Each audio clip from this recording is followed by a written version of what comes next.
जाला लइकवा रोकता कहता ए कहाँ से आवत ताड़ू लगत है कहीं खेला खेल के आवत ताड़ू।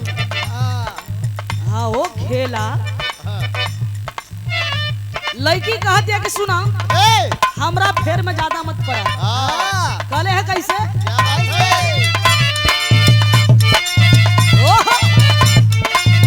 कहले बा आ काहे पीछे पड़ल बाड़ा हमारे पे मरल बाड़ा।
भैया ठंडा बढ़ गई देखा कुहसा चापत है अगर चारों ओर से ढकाई ना रही तो ना धुआं धुआं हो जाए समझ में आ जाए। लेकिन है देखा कहत बा आके करी जगह बलू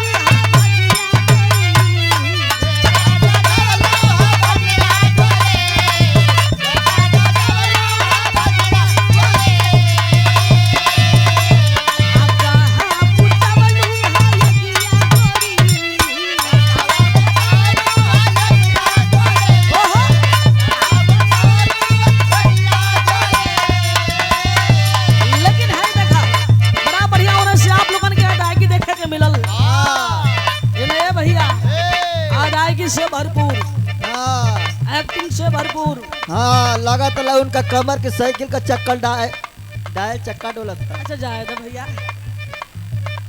तू करियाई पर सबके ध्यान देत हुआ कैसे कहत बा कि हरी हरी ओढ़नी तोहरे छुटाल। हीरो कहाँ गए हैं? समस्या है ज्यादा ही आवेला बिना बोलौले आ जाला कि हरी हरी ओढ़नी तोहरे छुटल कबला।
पॉइंट पे बजौतो हैं आप हाँ तो उनका चाप दा धै के अरे खाली चापे के सिवा तोरे पास कोनो बात नहीं है। तब वैसे आप लोग देखबे कैली है अखिया हाँ आ कजरा हाँ अब बराबा हाँ ये गरिया गलवा पे आपको बड़ा ध्यान बा। हाँ ये गरिया ये तीनों पर बहुत ज्यादा ध्यान देत हुआ। हाँ जाए दो तीनों को पर ध्यान न देत हुआ। हाँ वही से- तोहर बाबू तो पांच पांच को पर ध्यान देना हाँ, सोचना कैसे कैसे आ कातिल हमार देखी अखिया के कजरा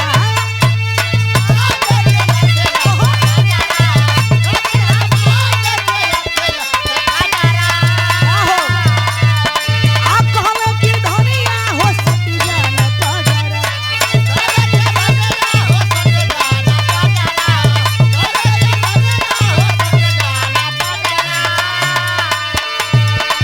कातिल हमार देखी अखिया के कजरा कहवे कि धनिया हो सती जान पजरा अरे रूपवा के फनी दामे फंस गई राजा जी रूपवा के फनी दामे फंस गई राजा जी अरे आस मरली मुसुकी तरहस गई राजा जी तरहस गई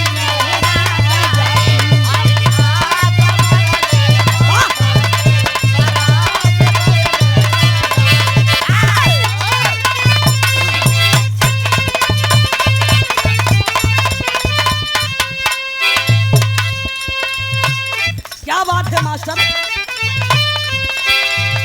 वो परी देसिया बलम के बिना अरे परी देसिया बलम के बिना रहलो न जाता हाय छोड़ के पराइल हमरा छोड़ के पराइल हमरा ऐसा ने बुझाता राजा परी देसिया बलम के बिना रहलो राजा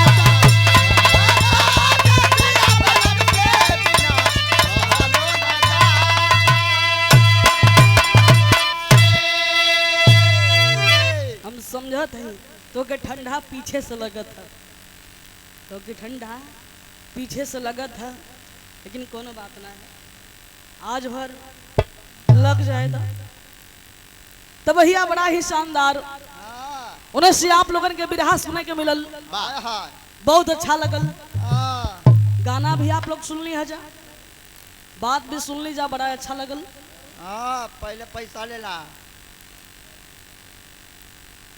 और देखिए आदरणीय राजेश यादव जी सूरत आपकी ओर से 100 रुपए का पुरस्कार नमस्कार बड़ा आशीर्वाद की कामना है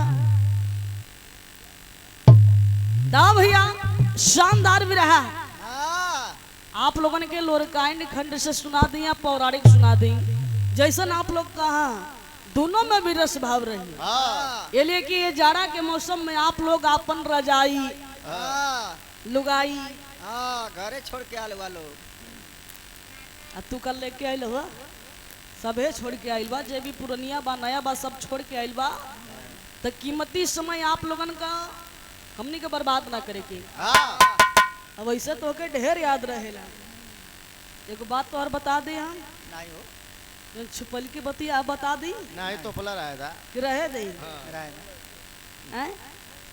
बता देते भैया देखा दुख सुख बतियावे के चाहिए का भैया चाचा दुख सुख बतियौला से दुख कम हो जाला ज्यादा ना कहा लेकिन जब तू लुपुर लुपुर बोले ला तबे मन करला तो और भेदवे खोल दे नहीं क्यों सुनी ना क्यों नहीं सुननी हमें अच्छा हाँ हमें कहत तो ना क्यों सुननी कह लो दा अच्छा आप लोगन के बता दी नहीं हो लगन का समय रहल ज्यादा ना कहबो तनिके कह तनिके बताई हेलो ओकर आवाज बढ़ा दे भैया दिक्कत होता लेकिन देखो हेलो।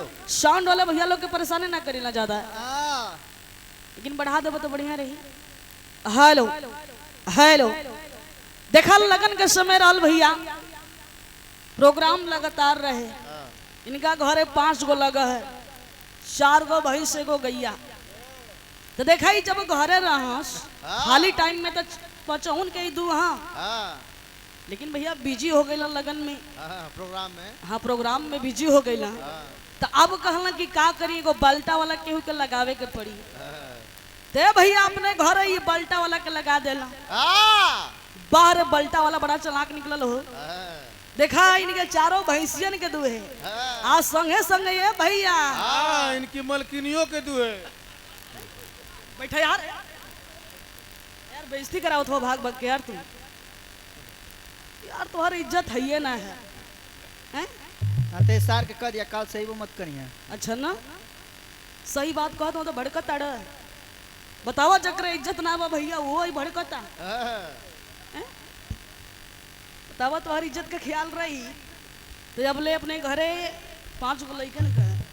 तो इस सार घर का बात बताइए। घर को बतावत ना हुआ भैया, गड़बड़ तो बोलना हो। काशी भैया तू गलत बोला। मना 4 भैंसियन के दू है, गैया हम बतवली है ना भैया, गैया रहे गैया के दू है। मलकेनिया मतलब का काशी भैया। ज्यादा एगो काम कर सुना है ना, देखा 50 रुपया हमसे अधिका ले ला, तो हर जितना हम बेइज्जती करब सब परहेज कर। अरे तू न कहबू तो परहेज करब, इस सार कहिए काम का करब। देखला भैया मना हमार कहल इनके परहेज होता, यही से देखा कहल गइल बाकी बुढ़बा के 2 रुपया दे दा बुद्धि न दा। समझला? ई समझ में आवत बतिया हमार? समझ में आवत है? दिमाग में ना घुसत, दिमाग में भी घुसत ना है इनके। दिमाग गड़ू हो गल। अच्छा गड़ू हो गइल है। तो आओ भैया, वैसे बढ़िया हमारी अच्छा आदमी हम बतेबे के ना भैया। इनका मेरा रू बड़ी सुघरी है, बड़ी सुंदर है भैया, हीरोइन एकदम रेखा हीरोइन। एगो और बात है, देखा हम ना कहल चाहती लेकिन तनकी सा इनका मलकाइन जब पहला बार अली ना, जब देखला अपने मलकाइन के, इनका मलकाइन जब इनके देखली कहली कि अरे बाप है करिया छछुनर पड़ो हन मुंह मिल गई। देख के भैया तुरंत भागल, एकदम चली चौकट लांग देली। कहली ना रह जाए, इनके बाबू आके रोक देना। कहला फलनिया मत जो, हमारे पर रही जो, लेकिन मत जो। बाहर तुम्हार बाबू तो उहे समरल ही बना। देखा था यार, सब देखा था। भागत हवा जाई जा। हाँ दुनिया जानत है तोहरे मेहरारू के बात की, संसार जानत बा, इनमें छुपे वाला बात ना है। यूट्यूब पर भी इनका कहानी बाटे। खास करके आप लोगों से निवेदन है कि यूट्यूब पर इनका कहानी अगर आप लोग देखल चाहत बानी, मैंने हमने के बिरहा के प्रोग्राम के, तो हमारा ऑफिशियल चैनल बा सुपर बिरहा म्यूजिक। आज सुपर म्यूजिक ओकरे आगे आप लोग लिखी हाँ पूजा निगम चैनल भक्त यूट्यूब पर खुल जाई, सारा गाना आप लोगन के सामने। और 2 चैनल अपने घर के मेहमान का, अपने घर के आदमी का, स्टार म्यूजिक, स्टार बिरहा म्यूजिक आप लोग के सब्सक्राइब कैली हाँ, सर्च कैली हाँ। आप लोगन के प्रोग्राम डेली देखे के मिली। प्रोग्राम भले होके या ना होके, लेकिन यूट्यूब पर मिली देखे के। तब भैया बिरहा के तो शुरुआत कई दा। तो 1 मिनट रुक जा, देखा हम लोगन से पूछले हैं बिरहा लोरकाइन खंड से रही कि पौराणिक रही। आप लोगन जैसन कहिए वैसने हम गाई। हाँ कान कह दा। हाँ तो चैनल वाला लोग भैया पैसा ना दिया तो ना लोग चैनल ना चले देवे के, रोक देवे के। तोरे बस के बात पर रोक देबा मर्दवा? अरे मेहरारू के रोके ना पहले भैया, तू चैनल का रोकबा यार। इतनी छोटी बात करते हैं आप, बताइए। तो भैया जैसन आप लोग का डिमांड, कांड वीर रसलोर काइंड खंड, जैसन आप लोग कहीं जा बिरहा आप लोग यूट्यूब पर देखते हैं। पौराणिक से गा दी, पौराणिक देखा भैया डिमांड पौराणिक है। तो आइए कलयुग का 5 सवाल। आखिर ये कलयुग का 5 सवाल कैसा है, 5 सवाल का जवाब कैसन बा, ए बिरहा के आप लोग सुनी जा। खास करके देखबा ये भैया एगो निवेदन है, कहीं त्रुटि हुई आप लोग क्षमा करिए। ए बदे ए समय गवैया बड़ा हाली हाली जोखमात हुआ मतलब सर्दी जुकाम होता गवैयन के भैया सही बताओ तो त्रिभुवन जी के सर्दी जुकाम हो जाता है कि ना गवैयन के सर्दी जुकाम हो जाता 1-1.5 महीना हम खुद परेशान हैं आज सर्दी जुकाम ऐसा नहीं भैया नेचुरल प्रॉब्लम है। हाँ लगा था कि कोरोना पकड़ लेला। कहो कोरोना का नाम मतलब यार ऐसा नहीं समस्या है भैया कि जितना मैं मेहनत करबा उतने बॉडी पे एकदम लोड लगेला। तो आइए कलयुग का 5 सवाल आखिरी है। कलयुग का 5 सवाल कैसा है, 5 सवालों का जवाब कैसा है और जवाब किसने दिया है बिरहा को सुनिए और गुनिए। बिरहा गावल हमार काम बा, सुनल आप लोगन का काम है, समझावल हमार काम बा, समझल आप लोगन का काम है। आओ भैया लाइन दा।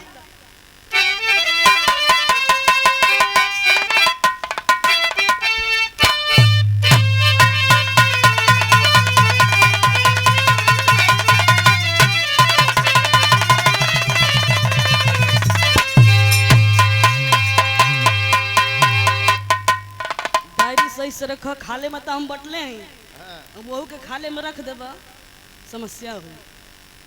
आवा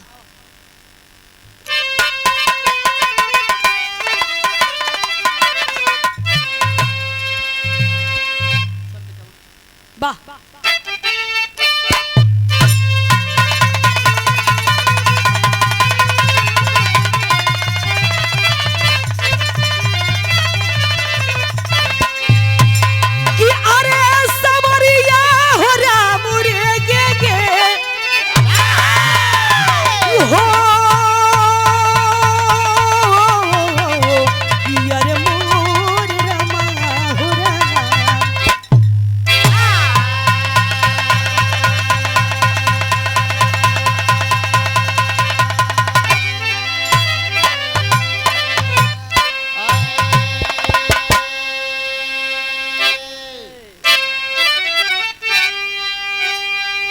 किसी को न छोड़ा है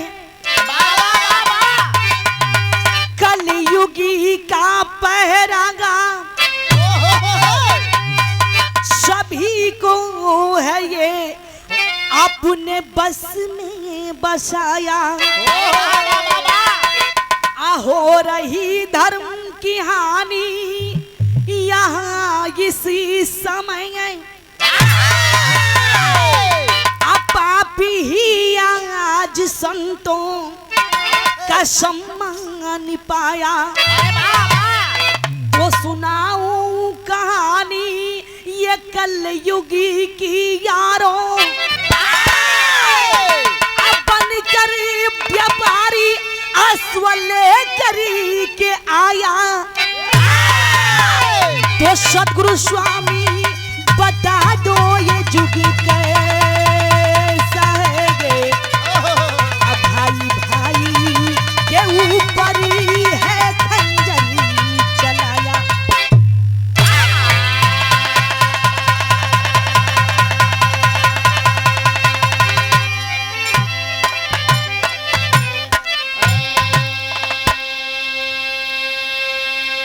और आप लोगन ई मत सोचिए बिरहा पौराणिक है तो खाली इंगने सौदे जाए नहीं। ए बिरहा में 3 रस का मिलावटी है, हास्य रस, करुण रस, वीर रस, चीनियों का रस मिली और बाबुओं का रस मिली।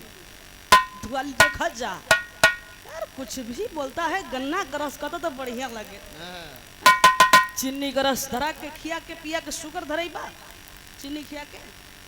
आ भैया बड़ी सुंदर लाइन, पापी ही आज संतों का सम्मान पाया। आज के जमाने में, आज के जनरेशन में क्या हो रहा है, वास्तविकता से एकदम सटीक भी रहा बा। आओ भैया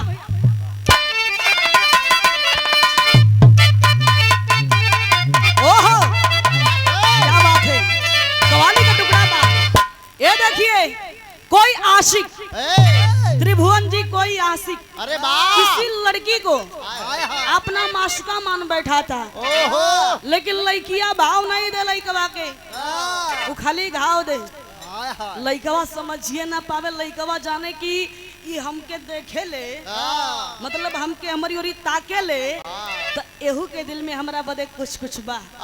लेकिन लइकिया तो भीतर से भैया जर सुनुक जा, जब वो लइका के देखे एकदम लइकी का खून खौल उठे।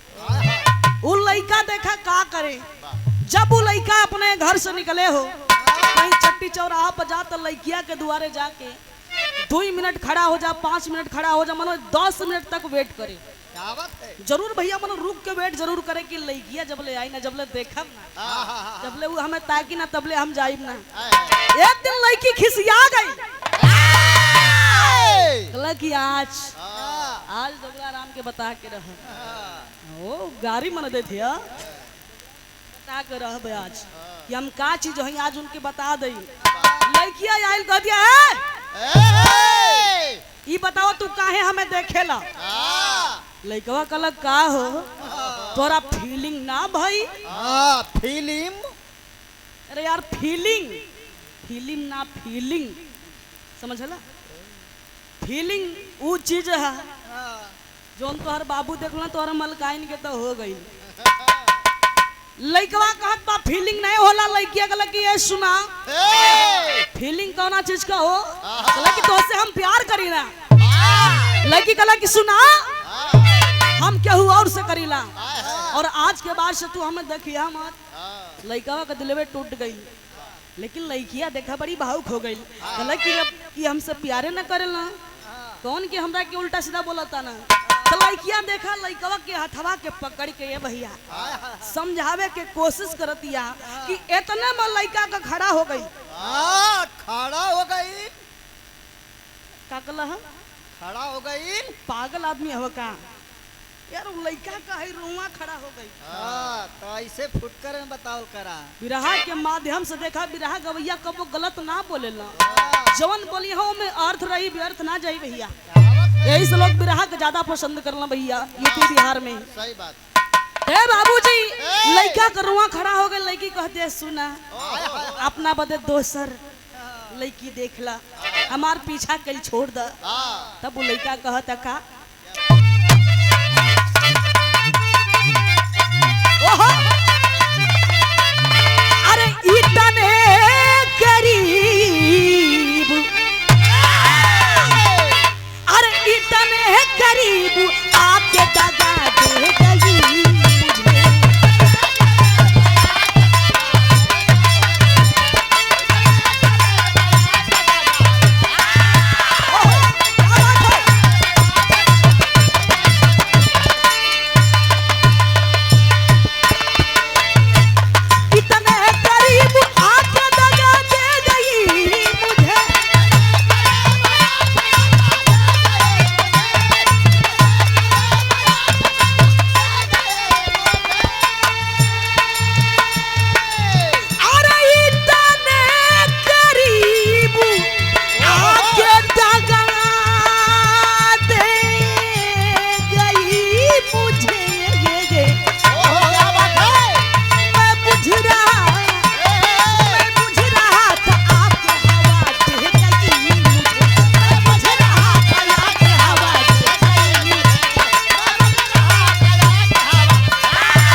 कवि जी बड़ी सुंदर भाव लिखना है जमाना के ऊपर कैसन। अरे कलयुगी में अरे कलयुग में दुराचारी ही सम्मान है बाबा।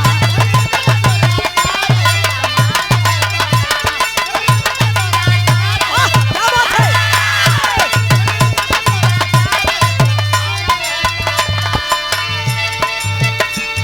कलयुग में दुराचारी ही सम्मान है बाबा।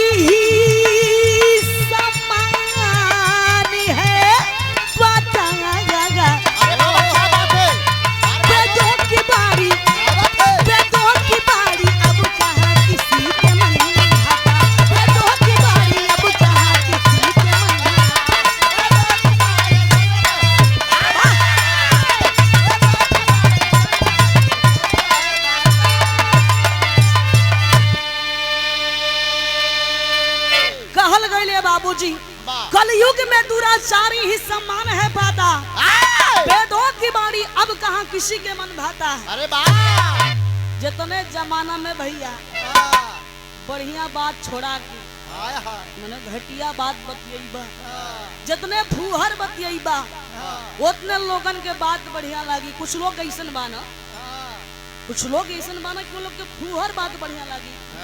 अगर दे देबा भागवत गीता पढ़े के, रामायण पढ़े के, तो ऐसा लागी कि रामायण और भागवत गीता की तबिया काटत बा। लेकिन जितने दे देबा गूगल चालू करके, हाँ उतने डूबल रही हैं लोग, उतने लोग डूबल रहे हैं। बात तो हर सही है। तो ए भैया यही से कहल गई कलयुग में दुराचारी ही सम्मान है पाता, वेदों की वाणी अब कहाँ किसी के मन भाता। जमाना बड़ा रंगीन हो गई, और रंगीन में भैया इतना रंगीन हो गई, इतना रंगीन हो गई कि जमाना के लोगन के भैया कुछ ऐसा जमाना, कुछ ऐसा दुनिया में दरिंदा हुआ जैसे आपन बहिन, आपन मतारी, आपन बिटिया छोड़ा के दूसरा का बहन बिटिया, बहन बिटिया ना लगत है वो एगो का कहने आप लोग समझ जाएं, वो बस एक इस्तेमाल करने वाली चीज लग रही है, एक खिलौना लग रही है। अब भैया कहानी का शुरुआत नजम का लाइन है।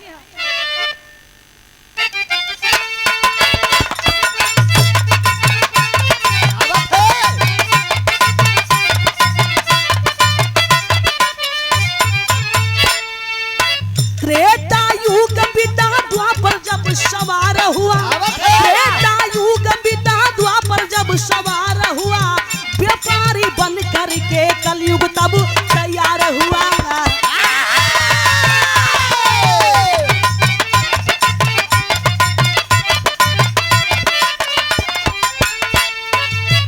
आया कलयुग धर्मराज की राजधानी में, आया कलयुग धर्मराज की राजधानी में, उखाड़ फेंक दिया पुष्प सब नदानी में।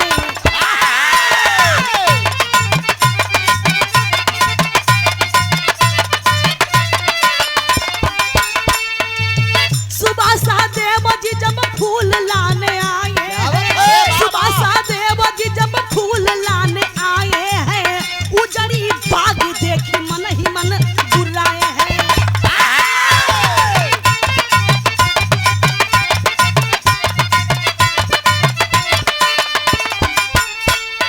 आक्रोध से अंग तब सहदेव जी का लाल हुआ, क्रोध से अंग तब सहदेव जी का लाल हुआ, बाद विवाद बड़ा पांडवों में काल हुआ।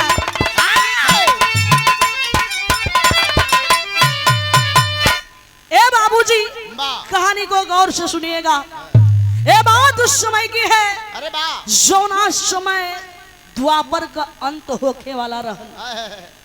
द्वापर का अंतिम समय चल रहा था, पांचों पांडव, पांचों भाई एकत्रित होके, एक मत होके ये भैया आपन राजकाज के संभालत बाना, राजधानी के संभालत हुआ, देख रेख करत बाना।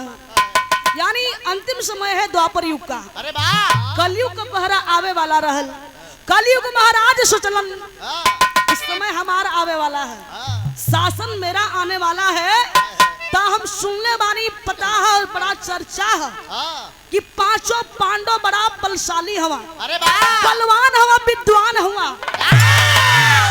तो आज हम पांचों पांडव के नगरी में जाई, राजधानी में जाई, अब पांचों पांडवन से हम पूछब कि हमरे आवे वाला शासन में का होई। देखे बाबूजी कलयुग महाराज चल देला, लेकिन भेष कौना चीज का बा? भेष व्यापारी का बना लेला, अपना शक्ति से 5 को घोड़ा तैयार कर लेला, पांचों घोड़वन के लेके बाबूजी व्यापारी का भेष बना के पांचों पांडव के राजधानी में आ गईला। राजधानी में आके फुलवारी बगिया में घोड़न के बांध देला। लेकिन सवाल कैसे करी है, यानी पूछिया कैसे सवाल करी है, सवाल करके पूछिए, डायरेक्ट ना पूछिए कि एकर मतलब का होला, घुमा फिरा के सवाल करे के हुआ। अरे वाह ए बाबूजी घोड़वन के बांध ले हुआ, इधर देखे घोड़ा फुलवारी के चर के एकदम तहस नहस कर देना। इधर है बाबूजी पांचों पांडवों में यानी सबसे बड़े भैया युधिष्ठिर महाराज सवेर के बेला नहा धो के जब पूजा पाठ करे गई ना तब फूल का आवश्यकता पड़ल। अपन छोट भाई सहदेव के बोलोला कहला सहदेव ए भैया जा फूल ले ले आवा। यानी रोज की तरह फूल आज भी समय से हमके लिया कि जब पूजा करे के है। सहदेव ए बाबूजी चल देहला फुलवारी में। आज जब फुलवारी में अइला तो देखला कि 5 गो घोड़ा फुलवारी में बनाइल हुआ। एगो व्यापारी बैठ के मुस्कियात बा, हटा कपड़ा कुल मैं पहिरले है गंदा कपड़ा, बैठ के मुस्कियात बा आ घोड़ा फुलवारी के चोर के तहस नहस कर दिले हुआ। ए बाबूजी सहदेव या के गरमा गइला। वो व्यापारी से पूछत बना गीत लगल।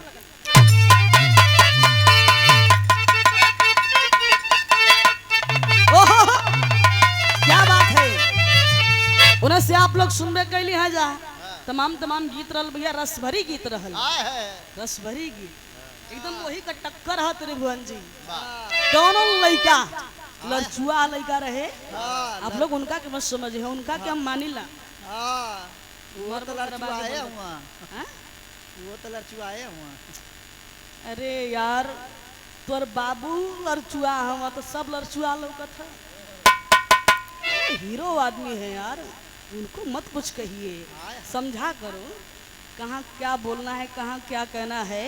हीरो आदमी को विलन की बात बोलोगे। अरे भैया लड़कवा देखा, लड़की के देखले बा, खूबसूरत लड़की रहे। हेलो गजब बात बा कैसे।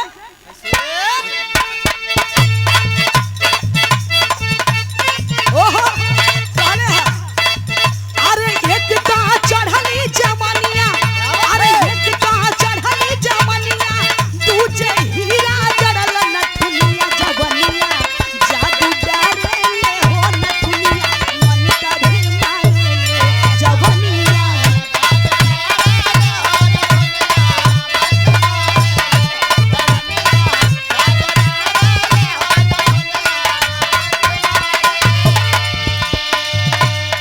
लेकिन भाव में कहना है भैया, अरे दिल में उठल लहरिया, अरे दिल में उठल लहरिया, कलऊ चढ़ के मोरा फुलवरिया नजरिया, 16 बरिस ले हो नजरिया, 16 बरिस ले नजरिया।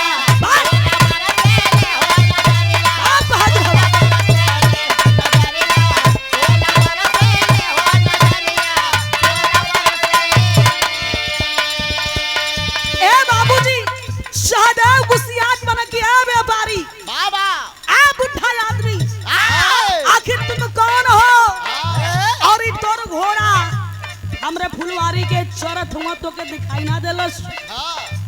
काहे हमरे फुलवारी बगिया में अपन घोड़ा बांध देले। व्यापारी महाराज कहला, मने कलयुग महाराज कहला कि हाई देखा इहो ना पूछता कि घोड़वा तोहार हो के दोसरा का, ई डायरेक्टे आके कहता कि तोहार घोड़ा फुलवारी के चढ़ गइला। ए बाबूजी व्यापारी रूपी कलयुग महाराज कहला कि सुना ए बाबू, अब जब जानिए गइले कि घोड़ा हमारा हुआ। और देखिए आदरणीय राजेंद्र प्रसाद यादव, क्या बात है, 100 रुपए का पुरस्कार है, प्रणाम है, आशीर्वाद की कामना है। कहला कि ए बाबू सुना, क्षमा कैदा, सहदेव से माफी मांगत हूँ। ए बाबू हमें क्षमा कैदा, माफ कर दो, व्यापारी आदमी है, हमार घोड़ा का करी भैया बड़ा धूप रहल, ए बदे हम एली अपने घोड़न के लेके ए बगिया में बांध देली, हमके ना पता रहल कि तुहार भैया, हमके क्षमा कैदा। लेकिन ए भैया कहत वो सहदेव का कलयुग राजा कहता ने मन मोरी बतिया,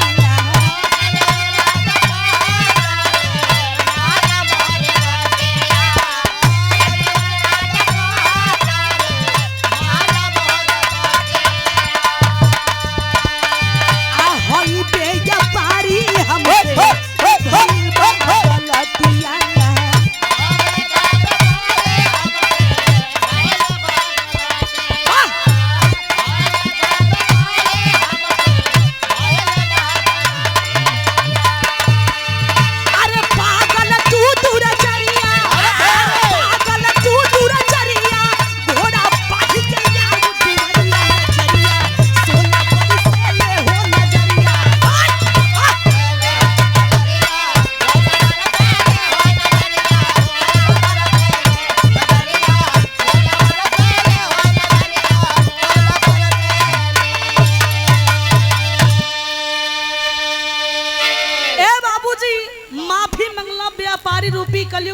महाराज लेकिन सहदेव के बढ़िया ना लगत है।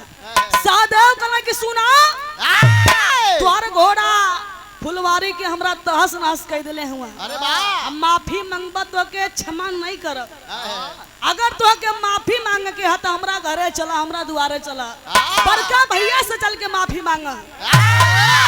कलयुग महाराज कहला कि बाबू सुन तोरा घरे तो ना जाई चाहे कुछ भी हो जा।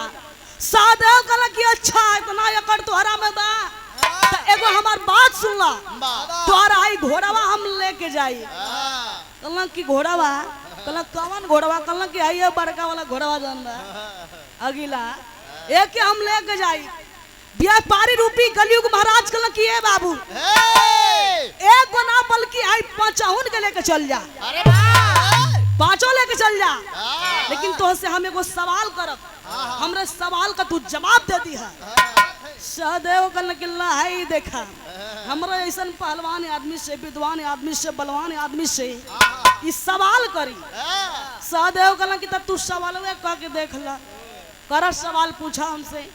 कहला कि अरे पूछा हमसे मनई एकदम तनेन होके बोलता, एक तन को डर भय ना है कि कहीं सवाल अटपटा होई त हमर का होई। कलयुग महाराज कहला कि ए सहदेव ए बाबू सुना हमार सवाल ऐसन बा, एक बात ध्यान से सुनना, हमार सवाल ऐसन बा अगर हमरे सवाल का जवाब ना देबा तो यही जा खड़े खड़े बना जाइबा, काम खत्म हो जाए, घर ना जा पाइबा। सोच ल कहना कि बा मर्दवा तोरे ने हम पुरनिया है, अट्टा कट्ठा जवान है हम, तो पूछ के देखा कि अच्छा ना मन बतला हम पूछा तानी। व्यापारी महाराज पूछत माना कैसे भैया गीत लगल।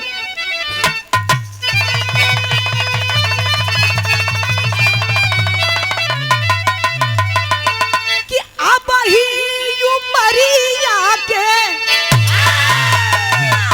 पुरनिया आदमी कोनो कहत माना नई लड़की के उम्र कांच है, ले बच्चिया लिपस्टिक कम लगाओ, जनते है बड़ी खतरा खतरा है का। अरे अब ही उमरिया के कि हाय अब ही उमरिया के हाय छोटा गोरिया कि हाय छोटा गोरिया तो कहे रंगले बारू लाल लाल ओठ गोरिया।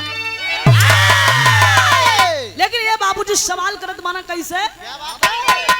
अरे गरज के कलयुग सवाल तब, अरे गरज के कलयुग सवाल तब, अरे सुनावे लगले कि सुनावे लगले हो साहब बच्ची से कही के बतावे लगले।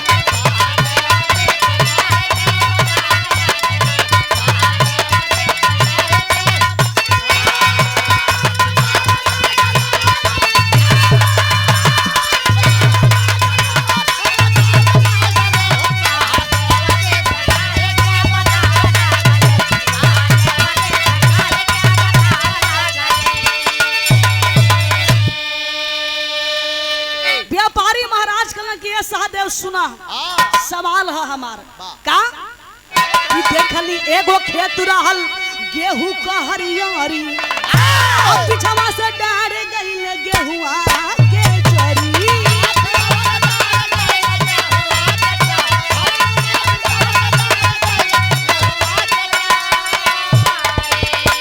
ता उतर दिहले ना जा बाबू बा, अरे उतर दिहले ना जा बाबू बाही हाय चढ़ावे लगल है, हाय चढ़ावे लगल हो सहदेव जी से कही के बतावे लगल।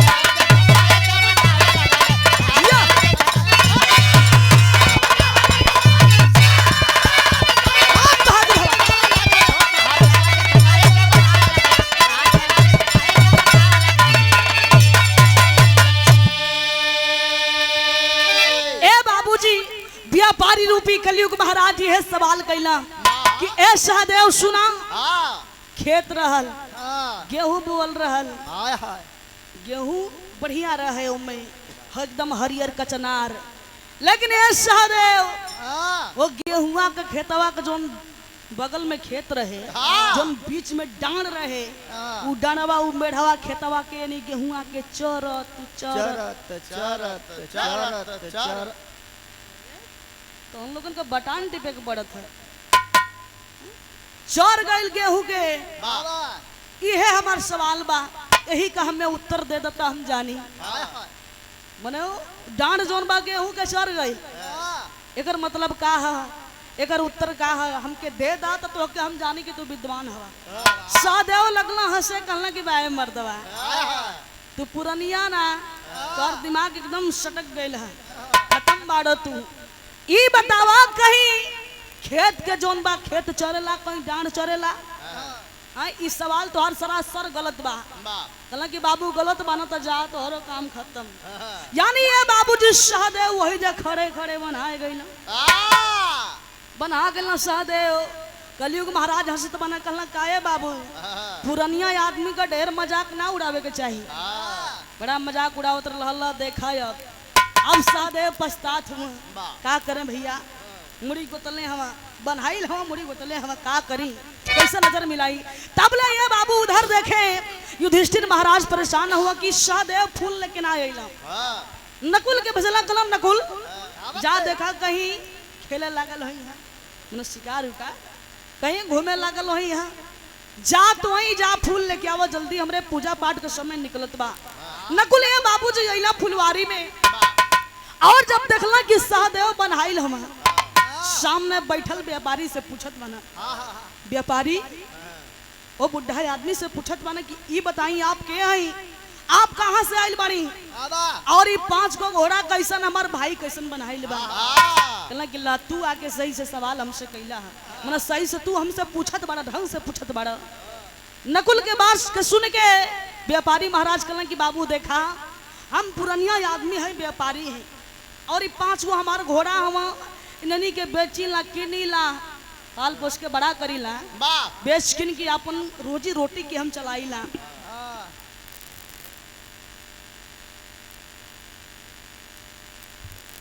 आदरणीय पन्ने लाल यादव जी राजेश यादव जी सूरत वाले क्या बात है 200 रुपए का पुरस्कार आप लोगों की ओर से नमस्कार प्रणाम आशीर्वाद की कामना इनाम का मतलब नाम बोले बदलो देना और आदरणीय नन्हेलाल यादव जी 100 रुपए का पुरस्कार है आपकी ओर से प्रणाम है आशीर्वाद की कामना है ठंडी में इनाम कम मिलना हम बताओ कि ना मई भैया मास्टर साहब मास्टर भी है डॉक्टर भी नहीं आप क्या बात है क्या नसीब है और देखें आदरणीय लालू प्रसाद यादव बिहार का की यहाँ का क्या बात है नाम बढ़िया है तो भैया केहू दूर तक जाइए नाम लकी नाम है बहुत बड़ा नाम है 200 रुपए का पुरस्कार भैया की ओर से प्रणाम है आशीर्वाद की कामना मास्टर साहब खास करके आपको मैं धन्यवाद दूंगी आपका बड़ा कृपा रहेला कि कोनो भी कार्यक्रम उर्क्रम जैसे आवेला तो आप हमके फोन करीला सबसे पहले आप पूछीला और यहाँ के भी हमके मानीला यहाँ के कितना हमके मानीला छुटनर आदमी तू ना जनबा बोली हम मत बीच में बोल दिया तब समझ जा हाँ कौन चीज का डॉक्टर हो सीवन चढ़ाए वाला हाँ लेके जा घरे मैंने मलकाइन की वेट करा था वही का देवते बाना जब ले पेट भर पाई है ना मनी है ना मास्टर साहब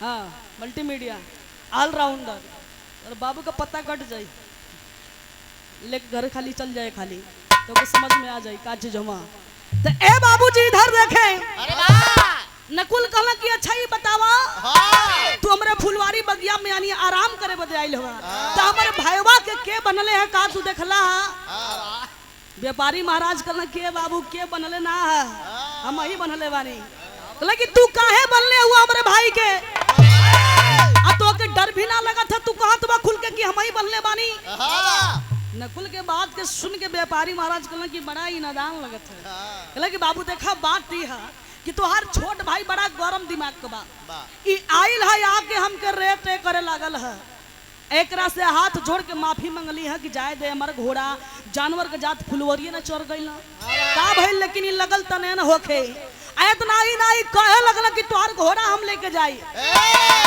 तो ए नकुल ए बाबू हमू कह देली कि एक गुना 5 घोड़ा लेके जा, 5 घोड़ा लेके जा, लेकिन हमरे एगो सवाल का जवाब तू दे के जइहा। ये मात्र सवाल कहले बानी, हमरे सवाल में झुराइल बना जवाब नहीं खा देले। नकुल कहले कि ओहो हमार भाई ऐसा हो ना सकला कि जवाब नहीं दे, गलत जवाब हम दे बाप हमसे सवाल करी कल अल्लाह आजा 5 गो सवाल लेके चलल है मन में कहता नहीं। अरे वाह दूसरा नंबर है पूछा था कैसे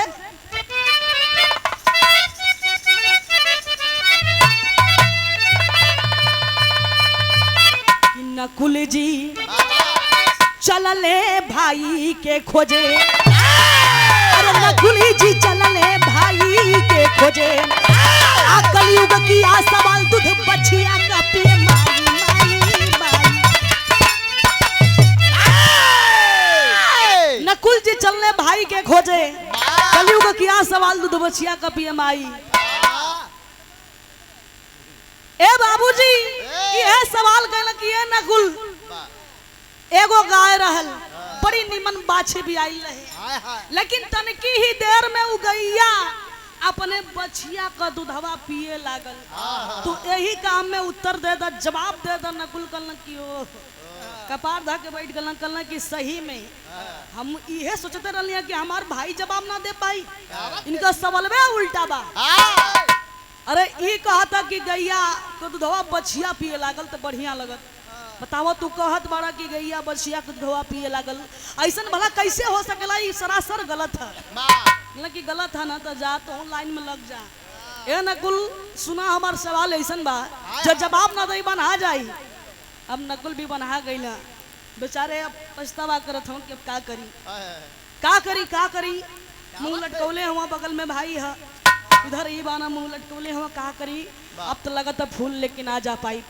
उधर ये बाबूजी युधिष्ठिर एकदम परेशान हो गई ना कि दोनों हमार छोटका भैया गईला लेकिन लौट के वापस ना आइला। पूजा का भी समय खत्म हो गइल बा, पूजा का समय खत्म हो गइल, दोपहर का समय बा, लेकिन फिर भी आशा में हवा के लेके यहाँ से तो हम पूजा करब। भले दोपहर हो गइल बा लेकिन पूजा आज कर के रहब। तो ए बाबूजी अब देखा इतना परेशान हुआ कि भीम के बुलौला, कहला कि ए भीम भैया जल्दी जाके देखा दोनों छोटका भैया गईला है फूल ले बदे, अब फुलवरिया से लौट के वापस ना आइला है। ए भीम ए भैया दोनों कहाँ बना उन्हीं के जाके सुरक्षित लेके आवा। तब भीम जब चलना हो गदा भाजत एकदम कहला कि अगर कोई भी दुष्ट मेरे भाइयों के साथ कुछ भी किया होगा मैं उसे छोड़ूंगा नहीं। एकदम गदा भाजत चलल बाना, बॉडी एकदम भैया हैकर लंबा तंबा, आप लोग टीवी में देख ले हुआ मतलब भाजत चलल बाना हो। ए भैया फुलवारी में गईला, फुलवारी में यानी फुलवारी के रास्ता ही पकड़ ले हुआ, तबले देखला कि जंगल रास्ता जंगल की ओर जात बा। कहला कि फुलवारी में ना जाके जंगल में हम जाई, यदि हमारे भाई समय से लौट के ना आइला तो जरूरी जंगल में गइल हुआ अननी पर कोनो खतरा में डराइल बा। भैया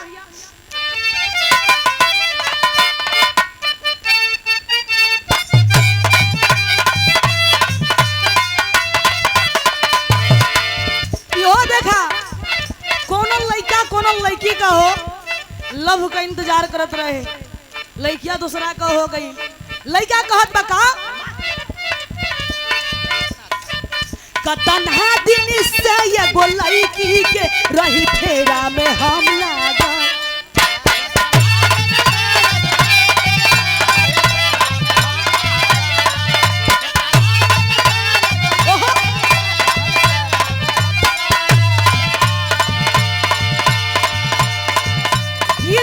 छोड़ दो भाव पे आजा।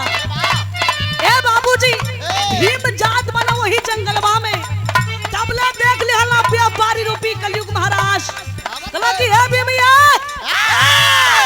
ए भीम ओरे कहां जात बना हेले आवा। कैसे कलयुग कहले तब भीम से मिसे है मेरा आवना, कलयुग कहले तब भीम से मिसे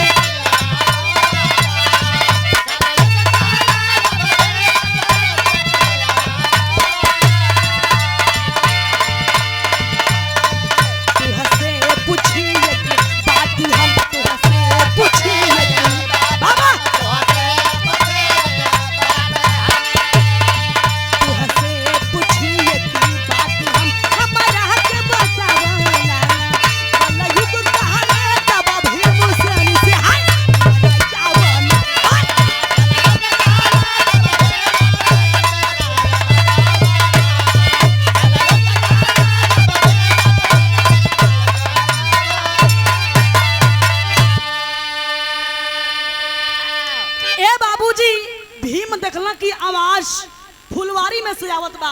बा। भीम कहला कि अच्छा कौने का हिम्मत बा कि हमके इतना दहाड़ के बुलावत है। भीम गइला फुलवारी में और जाके देखला कि दोनों भईवा तो बनहाइल बना, दोनों भाई हमार उदास बना, बनहाइल हवा, जकड़ाइल हवा एकदम ये भैया बरहा से। बा भीम कहला कि अच्छा तब तो ही हमके बुलौला हा। हाँ व्यापारी से पूछत माने कि तो ही हमके बुलौला हा। कहला कि हाँ बाबू हम ही बुलौले हैं, तुहार बड़ा डंका तोरे नाम का बजेला, तुहार नाम का बड़ी चर्चा बा, बा बड़ी दूर दूर चर्चा बा। तोरे नाम भीम है ना, कहला कि एकदम हमरे नाम भीमसेन है। तो के पता ना है कितना हम बलशाली हैं, सब हाथी का बल बा। कहला कि अच्छा इतना तोरे बल बा। कहला कि हाँ हो। कहला कि बाबू ठीक है ता केकरा के खोज आइल बड़ा। कहला कि भाइयन के, हमार भाई है जब बनहाइल हम, सही सही बतावा कि देखला हा तू के बनले हा। कहला कि बाबू देखल तो ना है लेकिन बनले हम ही है। भीम कहला कि अरे बाप रे बाप, ये मेरे सामने अब बुढ़ा ऐसी बातें कर रहा है, इसकी हिम्मत देखो भैया, हिम्मत का दांत देवे के पड़ी कि बुढ़वा हमसे नजर मिला के बतियावत था। कहला कि बबुआ साठा में पाठा होला, बुढ़ा मत कहो हमकी। कहला कि अच्छा ही बताओ तू काहे बनहले बारा। कहला कि बनहले काहे बानी, तोहर भाई दोनों जाने अइला, तो भाई छोटका बाना गरम दल, हरन का आवाज इतनी तेज बा कि लड़त है। छोटका जाने गरम दल आके हमरे घोड़न के देखला कि फुलवारी चढ़ गइल है, लगला घोड़ा मांगे, हम माफी मांगली लेकिन ये घोड़ा मांगे लगला एकदम हमके झुकावे। तमु कह दिली कि एक बना 5 गो लेके जा, लेकिन हमार सवाल बस पर जवाब दे दा। सवाल कैले बानी, जवाब नहीं खा देले ताइयो अइला न कुल इनहु के सारी बात बतौली है। हमार सवाल ऐसा है जे जवाब ना दे बना जाते हो, कहला कि नहीं हमसे सवाल कर जवाब दे, तो इहो जवाब नहीं खा देले। दोनों जाने यही से बनहाइल हवा ना, हमार सवाल ये लोगन के बांध देले बा। भीम कहला कि ऐसा नहीं हो सकता है। कहला ऐसा नहीं हो सकता है तो ट्राई करके देख ला, कोशिश करके देख ला। कहला कि अच्छा ठीक है तो हमसे सवाल करा। कहला कि अच्छा तो सोच लो। भीम कहला कि भाई मर्द सोचे के बात मत करा, सवाल करा। कैसे आ देखली एगो दृश्य हम ओकर मतलब ना जानी। अरे देखली एगो दृश्य हम ओकर मतलब ना जानी। आवे बात समझ में नहीं तोहा से पूछा तानी। कहला कि भीम सुना, एगो भैंसा रहा नाच बा आगे पीछे,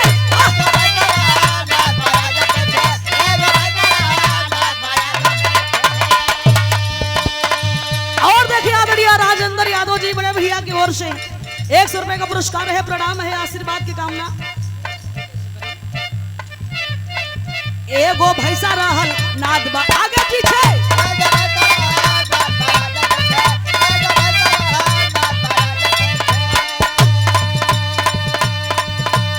आ एकर मतलब का है बताओ सच्चे सच्चे।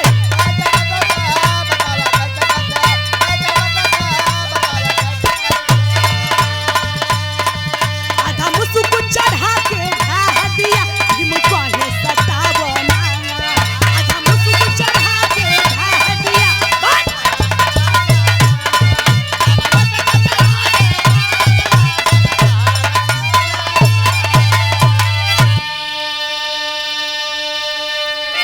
का करबई सामने रखले बाना गुड़ नहीं नहीं ओकरे बहुत जगह छे कि ना, नहीं जगह छे बात ना, गुड़वा भैया एकदम पत्थर नियन हो जात बा, पसीज के पसीजत भले लेकिन पत्थर नियन हो जात बा।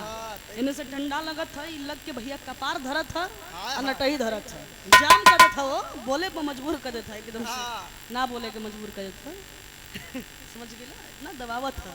ए बाबूजी देखे भीम से यह सवाल कहला कि सुना, एगो भैंसा रह, ए भीम एकदम तोहरा नियन धाकड़ हो, ओ भैंसवा के अगवा नाद पिछवा नाद, एकदम सही सही बताइया कि भैंसा मुंह से खाई की गाड़ियों से। अरे भैया इना कैसे कहला कि पिछवा से खाई, बड़ा बेकार आदमी है भैया।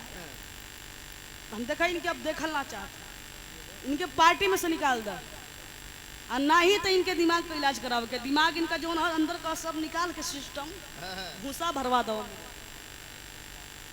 ना तक कोयला भरवा दो में तो मुहवा से खाई की पिछवा से शुद्ध शब्द है यार समझ ला।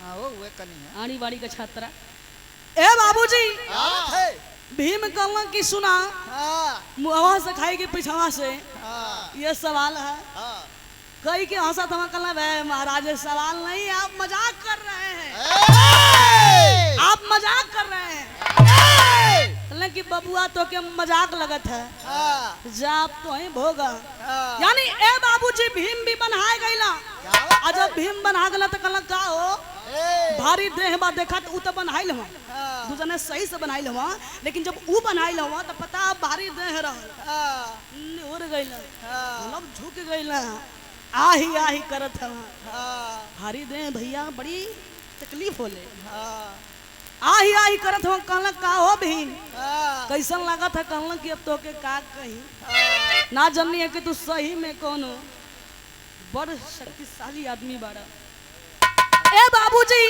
आप देखें उधर शाम का वक्त हो गइल बा युधिष्ठिर एकदम परेशान हुआ कि आखिर बात का है आखिर ऐसन कौन विपदा आइल बा जो हमके मालूम ना चलल है हमार भाई वापस ना आवत हो फूल लेके ना आइला हम पूजा ना कपैली हमार भीम गइला भीम भी ना आइला युधिष्ठिर ये बाबूजी आप देखा ये अर्जुन के बोलौला कहला अर्जुन ए भैया विश्वास बा कि तू जइबा हमनी के तीनों भाई सही सलामत वापस आई है भैया जो जाके जल्दी देख फुलवरिया में गइला है तीनों अभी ले आइला ना अर्जुन ए भैया कहला भैया चिंता मत कर दुखी मत होखा विश्वास रखा जाई तीनहुन के सही सलामत लेके आई ए बाबूजी अर्जुन चलल बाना कैसे भैया आखिरी गीत है अब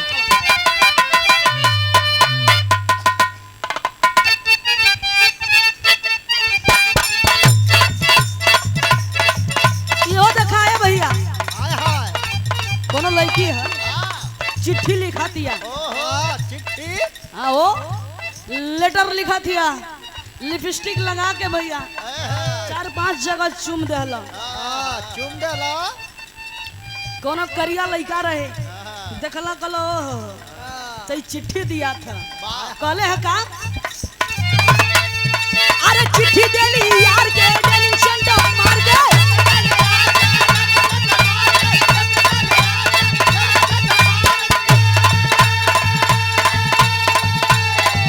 अरे चिट्ठी देली यार के डेलिंग सेंटर मार के 4 जगह चुम्मा के निशान के बेटी कि नौकरी वाली हई हो गो उना के समान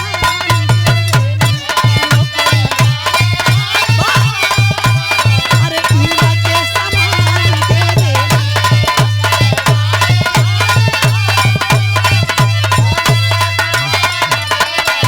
लेकिन कहना बा कैसे अरे अर्जुन धन उधारी कैला तैयारी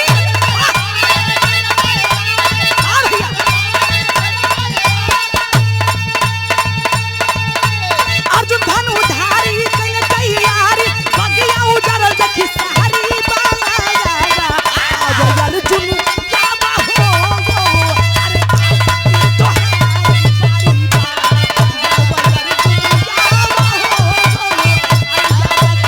सारी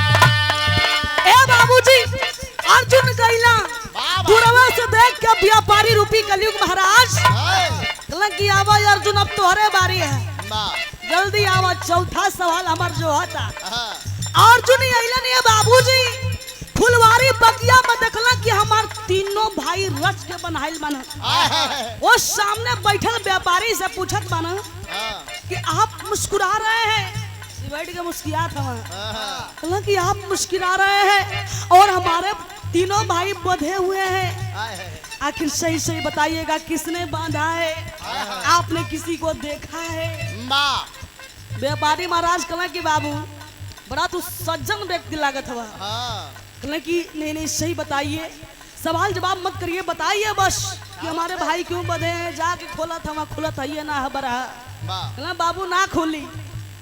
जाके अर्जुन हाली हाली खोलत बना। व्यापारी महाराज कहला कि बाबू खोली उली ना ही, हाथे से नहीं खे बनाई, इस शक्ति से बनाइल बा। अर्जुन कहला कि तो तू देखले बारे के बनले बा। कहला कि हाँ हो हमार शक्ति से। यानी सारी बतिया के बतौला कि तुहार भाई पहल का जाने अइला बड़ा बड़हन मिस्टेक गलती कर देला, इतना बड़हन गलती कैला। इनका के हम कहली समझौली के बाबू सवाल हमारे ऐसन बा जे जवाब ना दे बना जाई, लेकिन नहीं मनला कहला कि नहीं तू हमसे पूछा सवाल कर। सवाल हम कह दिली, जवाब ना देला बना गइलो। तो सवाले के थ्रू यानी सवाले के चक्कर में तीनों जने बनाइल हवा। अर्जुन कहला कि महाराज मैं आपका स्वागत करता हूँ, सम्मान करता हूँ, यानी आपने सवाल किया है और आपके सवालों द्वारा हमारे तीनों भाई बधे हुए हैं। तो आखिर आपका कैसा सवाल है? आप हमसे सवाल करिए, मेरे भाइयों को छोड़ दीजिए महाराज, छोड़ दीजिए। निवेदन करत बनाए बाबूजी कहले तो सोच लगना नहीं सोचब ना भाई बता जान दे दे। सवाल हमसे करी कहला सवाल कैसे? बोझा नाही उठल हारी गइल लकड़ हारा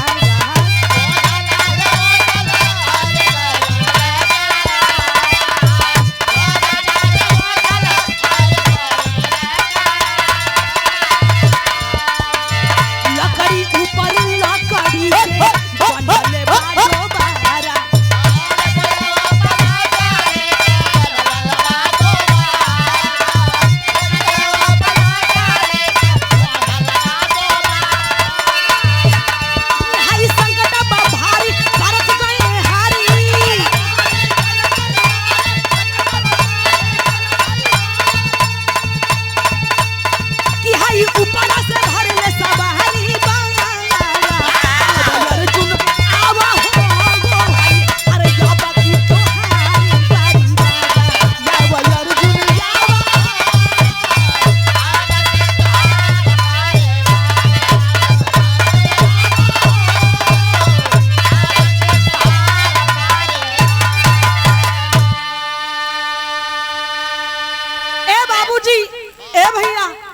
सवाल कैला है अर्जुन से कि ए अर्जुन एगो लकड़ हारा रहल, लकड़ी कटला बोझा बनौला, बोझवा के उठौला, बोझवा हल्का रहे उठ गई, लेकिन उ लकड़ हरवा जौन बा दोबारा लकड़ी काटे लागल।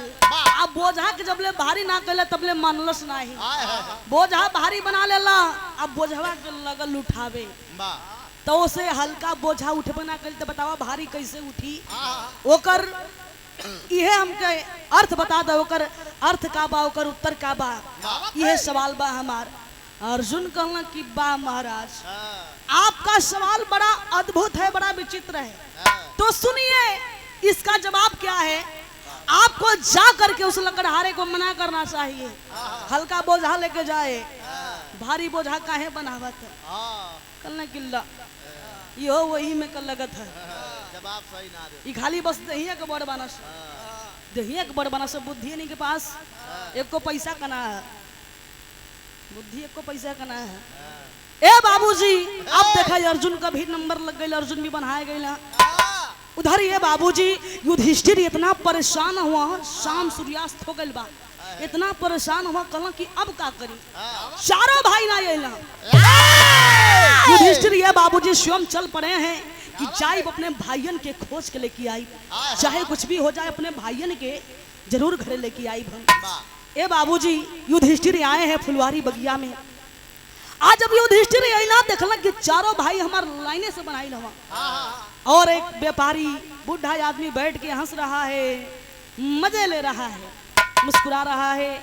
कहला कि महाराज आप कौन हैं, आप कौन हैं और मेरे भाइयों से आप मजे ले रहे हैं, उन्हें डांट रहे हैं, उन्हें ताना मार रहे हैं, मैंने ताना वाना मार रहे हैं, का हो लगन मजा आया हुआ था, कैसन लगा था?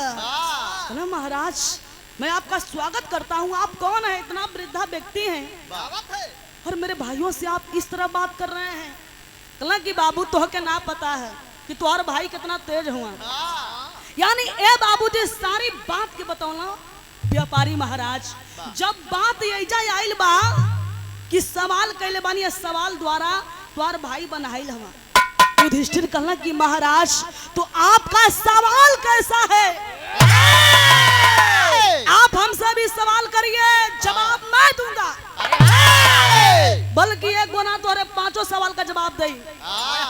खाली हमसे तू सवाल करना कि ठीक है ला ना मन बतला। तो ए बाबूजी उनका से सवाल कैलन। का सवाल कैलन भैया? एकदम आखिरी गीत आजा।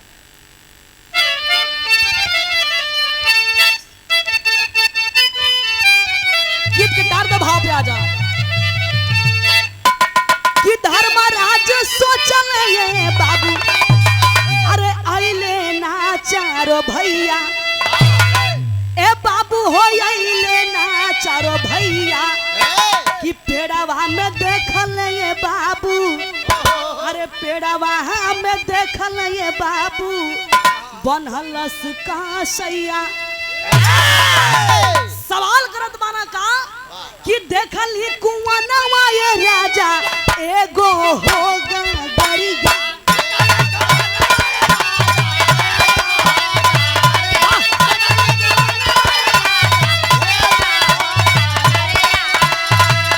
ये राजा हो एगो होगा गरिया।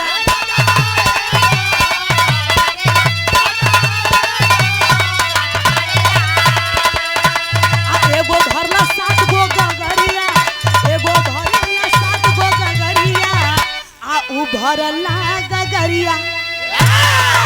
कि ए युधिष्ठिर जब कहिए देहला इजाजत हमके दे देहला, तो ला सवाल सुना। एगो कुआं के पास से कहीं गगरी रहल, गगरिया भरल रहे, पानी से भरल रहे। 7 गगरी लिया के ओकरे सामने रखल गईल। आया कहीं गगरी का पानी 7 गगरी में जैसे ढरा, पहली ढरान हो जैसे ऐसे ढरल जा, तुरंत गगरिया भर जा सा, एक के हाल में गगरिया भर जा सा। लेकिन ऊ गगरिया खाली नहीं होती, भर जा, 7 गगरी के भर देहला। यही का हमें उत्तर दे दई है हमार सवाल बा। ए बाबूजी युधिष्ठिर सवाल के सुन के बड़ा ही सोच में पड़ गई। कहला कि ऐसा सवाल करने वाला कोई साधारण व्यक्ति नहीं है, ये जरूर कोई शक्ति का अवतार है।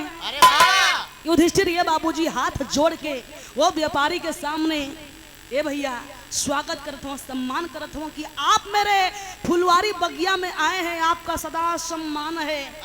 लेकिन आपने जो सवाल किया है ना, ये सवाल कोई साधारण व्यक्ति नहीं कर सकता है। अरे बाप, मैं आपके सारे सवालों का जवाब दूंगा, मैं आपके सारे सवालों का जवाब दूंगा। लेकिन आपके भी हमारे को शर्त माने के होई। कलयुग महाराज कहला कि सर वो हमसे शर्त। कहला कि ठीक है महाराज, आप राजा है, शर्त रखिए, कोई बात नहीं है। कहला कि सुनिए शर्त मेरी यही है। क्या भैया? अल्लाह का लाइन है।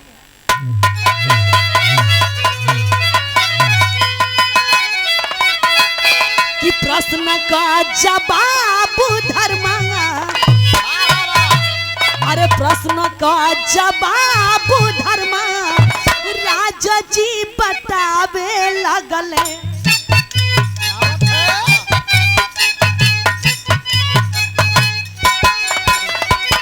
आया पुहाई कलयुग मानी बटिया हो हमारी। ये गला युधिष्ठिर की महाराज, आपको मानना होगा, सही बोलना होगा। मेरे राजधानी में आप आए हैं, आप ये बताइए आप कलयुग है ना? व्यापारी महाराज कहला कि मैं कलयुग? अरे नहीं भैया नहीं राजा साहब, मैं कलयुग नहीं हूँ। मैं कहाँ से कलयुग लग रहा हूँ, मैं कहाँ से कोई शक्ति दिख रहा हूँ, मैं एक व्यापारी हूँ। कहना नहीं महाराज झूठ मत बोला, आप कलयुग महाराज हैं। आप भेष बदल करके आए हैं मेरे राजधानी में अपना सवाल लेकर के। कहना कि ओहो, आखिर माने के पड़ गए। कहना कि हाँ मैं कलयुग हूँ। कहले महाराज आप ऐसे आए, कोई बात नहीं है, स्वागत है आपका। तो आपका जो नहीं सवाल रहल है, जो पहला सवाल आप सहदेव से कैली, जवाब सुनी देत हम का भैया। पहिला सवाल गेहूं डार वाली बतिया साहब हई बड़ा लोग गरीबा बन के राखी लतिया। युधिष्ठिर कहला कि हे महाराज जब आपका शासन आएगा, जब आपका कलयुग का समय आएगा तो आपके शासन में पहला काम पता है क्या होगा? जो आपने पहला सवाल किया कि गेहुआ के डंडवा चढ़ गई, मतलब है बा कि आपके शासन में गरीब आदमी के, अमीर आदमी, बड़ी आदमी, पूंजीपति आदमी हमेशा अपने पांव के नीचे रखे हैं। ये साहब एकर अर्थ ये बा, मान जाते हैं, स्वीकार करते हैं कलयुग महाराज की हाँ युधिष्ठिर ये सत्य है कि मेरे शासन में पहला काम यही होगा, गरीबों पे अत्याचार होगा। कलम बारे महाराज सुनिए दूसरे का सवाल। दूसरा सवाल गाया बछिया कपिए दूधवा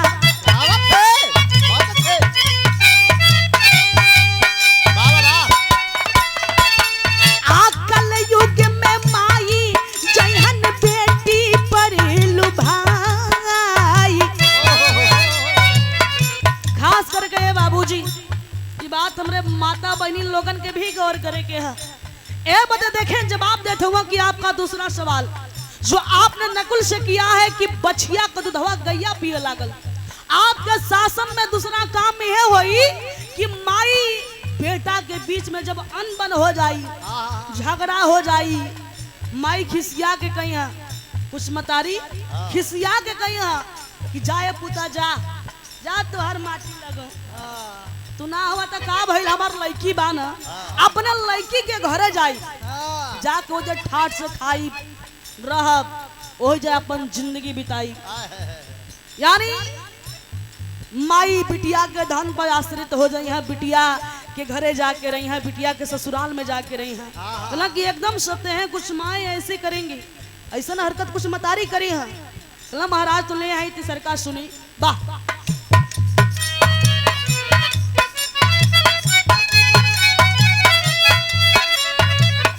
तीसरा सवाल भैंसा के आगे पीछे न दवा साहब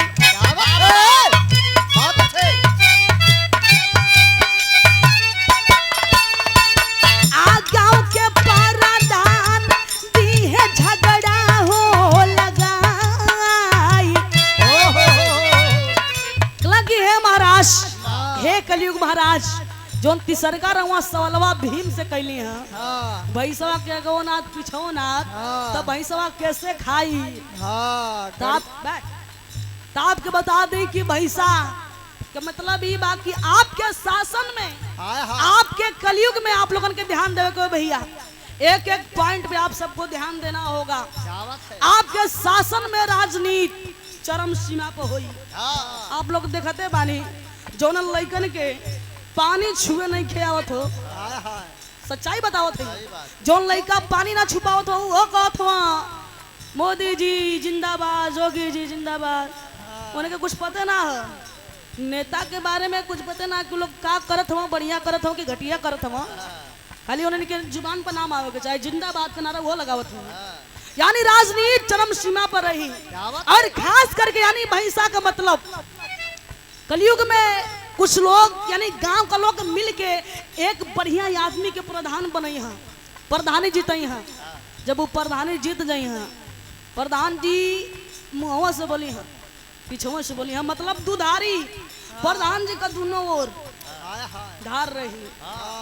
मने कहे का मतलब उदाहरण देते बानी, अगर दो भाई चल गई ना प्रधान जी के दुआरे, झगड़ा का मैटर बा दोनों भाई के बीच, अब पारी पारा दोनों गई वहां जाके एगो मतलब पहिलका जाई जाके कहिए प्रधान जी, ए प्रधान जी हमार भाई मार के हमार कपार फाड़ देला, अरे वहां चली चल के ओके गोली से उड़ा दे। प्रधान जी कहिए कि अरे पागला गोली का बात करत हुए, अरे तोरे भाई के हम जानत है वो कैसन है, बड़ा टेढ़ है सरवा, सरवा बड़ा टेढ़ है, गोली से मत कह, तू कहो तो गोला बारूद से उड़ा दी। मैंने प्रधान जी इतना ओकरा में बारूद भर दी है, तू एकदम गरमा जाए, कही कि प्रधान जी अब जात है थाना पर, रिपोर्ट लिखवाई, ऐसा उल्टा पुल्टा लिखवा दे कि जिंदगी बस ससुर जलवे में रही है ना, वो चल जाई। तब ले दूसर का आई आके कही ए प्रधान जी, ए प्रधान जी हमर भाई हमके मरबो कैला, टंगरी तोड़ देहला, हम मेहरारू का साया ब्लाउज फाड़ देला। तब प्रधान जी देखा समझैया ना कि झूठ बोलता कि सच बोलता, जाके इनके द्वारे देखी आखिर बात का है, माजरा का है। प्रधान जी कह दिया कि अच्छा तो तोरो के मर लेबा आ तोरी मेहरारुओ के मर लेबा, तो तू जो सीधे थाना में जाके रिपोर्ट लिखवा, 376 धारा में ओके फंसवा दे। मना दोनों जइहा ये भैया जाके उल्टा पुल्टा लिखवा दी। प्रधान जी के दोनों ओर से काम बन गई, दोनों ओर से प्रधान जी के काम बन गई, बात रह गई। लेकिन दोनों एक दूसरे के खिलाफ इतना बढ़ा चढ़ा के लिखवा दी हैं, दोनों जब सामने आई हैं तो झगड़ा बने वाला ना है, मतलब झगड़ा खत्म ना होके वाला है, वो बढ़े वाला है। तो ऐसन राजनेता नेता लोग ऐसन काम करी हैं, जनता के एकदम भोला समझ के भरमा के तिकड़मबाजी से मरी हैं। यहाँ के प्रधान जी होई बुरा मत मनी है, क्षमा चाह भी है, सच बात। अब या भैया सुन के संतुष्ट होते हैं, कहते हैं कलयुग महाराज की वाह क्या बात है, ऐसा ही होगा मेरे शासन में, एकदम हर काम उल्टा पुल्टा हुई। कहला कि महाराज तो नहीं है, चौथ का सुनी वाह।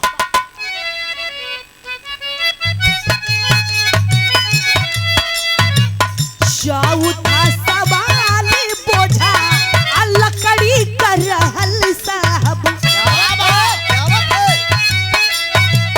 अकल युग में कर्जा दार कर्जा से दबाई। महाराज जो नहीं बोझवा कर रहल सवालवा, बोझवा ना उठल। एकर मतलब ये साहब ये बा कि आपके शासन में ना गरीब आदमी कर्जा लेके इतना परेशान हो जाइए, ब्याज भरे लेना तो ले फिर कर्जा ली, हमने कर्जा पे कर्जा, कर्जा पे कर्जा, कर्जा को लत लग जाई और वह गरीब व्यक्ति गरीब आदमी कभी कर्जा से उत्तीर्ण नहीं होगा, बल्कि एक दिन एक समय ऐसा आएगा वो गरीब आदमी कर्जा के बोझ के तले इतना दब जाएगा, इतना दब जाएगा कि टेंशन में उसकी मृत्यु भी हो सकती है। आप लोग देखते बानी गरीब आदमी है भैया, अमीर के घरे पूंजीपति के घरे भैया बढ़िया बढ़िया खाना फेंकल जाता, लेकिन बाहर है गरीब 100 फुटपाथ पे जिंदगी काट रहे हैं, स्वेटर नहीं है, साल नहीं है, भोजन नहीं है, 2 वक्त की रोटी नसीब नहीं है, बाहर है कलयुग। सुन करके ये भैया सवाल का जवाब बड़ा खुश हो गई ना कलयुग महाराज। तो युधिष्ठिर कहत माने कि महाराज चारों सवाल बढ़िया बाना, कलन की एकदम बढ़िया है, ताई पांचों सुनी वाह।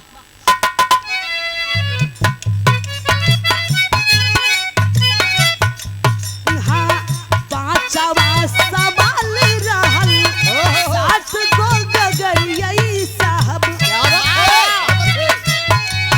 भाई 7 पुत्र रहिहन लेकिन बाप बिलखाई।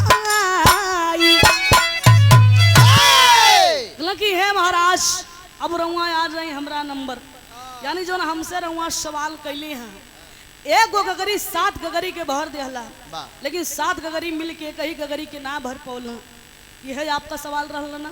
कहला कि हाँ एकदम यह सवाल रहल।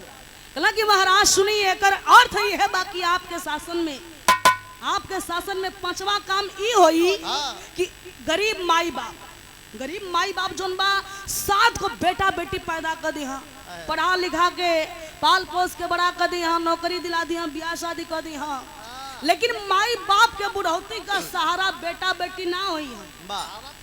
माई बाप के बुढ़ौती का सहारा बेटा बेटी ना हुई है। बिटिया का शादी हो गई, ससुराल गई है, माँ कैसे है, पिता कैसे है, कोई मतलब नहीं। बेटा खास करके बेटा के ध्यान देवे के चाहिए। बेटा मेहरारे में बिजी बा, लइकन में अपना बिजी बा, माई बाप हुआ कैसे खात हुआ, कैसे पियत हुआ, कैसे रहत हुआ, कितना शरीर में तकलीफ बा, कौन मतलब ना है लइकन के भैया। आजकल आप लोगन के देखे के ही मिलत है भैया, कुछ लइका तो ऐसा बाना जबले उन्हीं का शादी ना भइल बा, सच्चाई बताओ थी, जबले उन्हीं का शादी ना भइल बा तो देखा भैया जब वो क्रिकेट खेले जाला तो कहला कि आज तो एकदम जीतब हम ही, कहा से कि हमारे माई का आशीर्वाद बा, हमारे कपारे पर, हमारे ऊपर हमारे माई का आशीर्वाद है, हमारी माई देवी है। आज जो वहीं भी हवा होत बा भैया जब क्रिकेट खेले जात हुआ चाहे संगी दोस्त से मिले जात हुआ तो मुंह लटका के जात हुआ।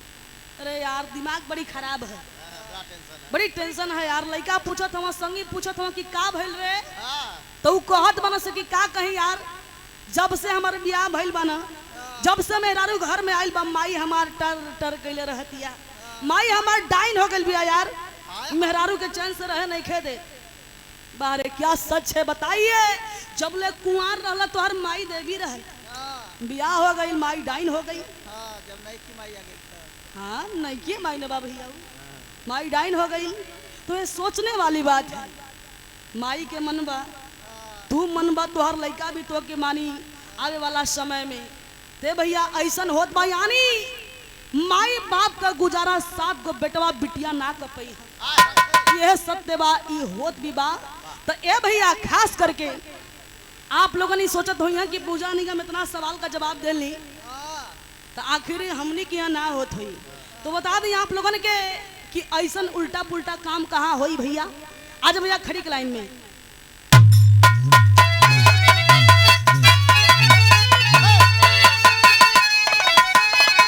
कि धनिया धर्म राज धर्म के, अरे धनिया धर्म राज धर्म के, अरे बाधल बा पगड़ी, तो 5 सवाल के जवाब तू सुनावला सकरी। हाँ भैया जिया, जवाब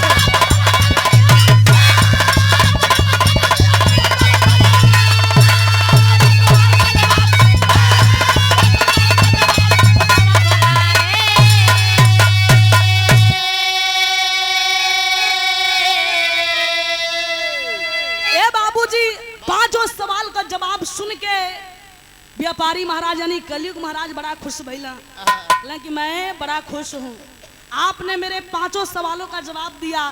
तो हम खास हमार मकसद ये रहल कि अपने सवाल के ही लेके हम आयल रही जवाब बदे। तो ए बाबूजी सच्चाई यानी हम बतौली हैं कि आप लोगन ये कही हैं उल्टा पुल्टा काम हमने के यहाँ ना होता, ऐसा मतारी ना ही जोन बिटिया के मानत है बिटिया के घरे हैं। तो ये सब काम कहाँ होई भाई, यहाँ तो प्रमाण है आप लोग देख ही रहे हैं। अगर माँ से प्रेम ना होता, माँ से प्रेम ना होता तो भैया आज तेरा ही में इतना लोग ना आईता। माई से बड़ा प्यार बा भैया तबे लोग आइल बा। तो ये सब उल्टा पुल्टा काम कहाँ होई भैया, आजा कहीं के अंतर ध्यान भइले, अरे कलयुग राजनवा अधर्म राज छोड़वले आपन चारो हो बीरनवा। अरे चढ़ल बा कलयुग के पहरा, अरे चढ़ल बा कलयुग के पहरा, आज हो खतबा नगरी की। 5 सवाल के जवाब तो सुनौला सगरी।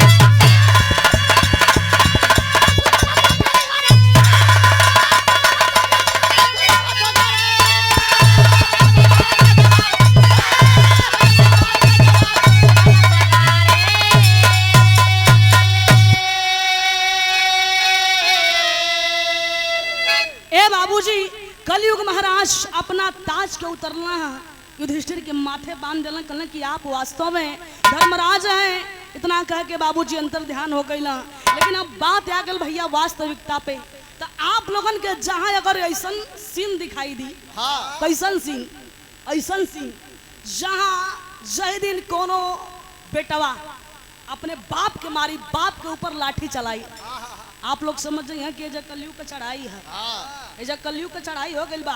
तब जहाँ कलयुग का चढ़ाई हुई वो जब बाप और बेटवा में लड़ाई हुई, आप लोग समझ रहे हैं कि ये कलयुग एकदम माथे सवार है। आप लोग देखबे करेला कि अगर बेटवा बाप के मार देला तो गौवा के लोगवा कहेला कि जाए सार जा, तोरा माथे कलयुग सवार है।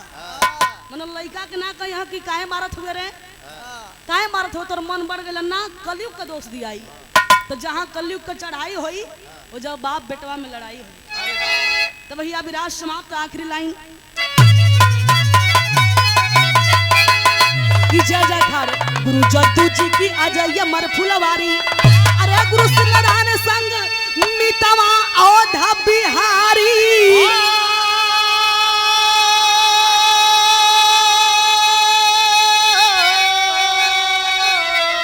नकुली जी चलले भाई के खोजे, अरे नकुली जी चलले भाई के खोजे, पूजा महेंद्र पाल के साथ सर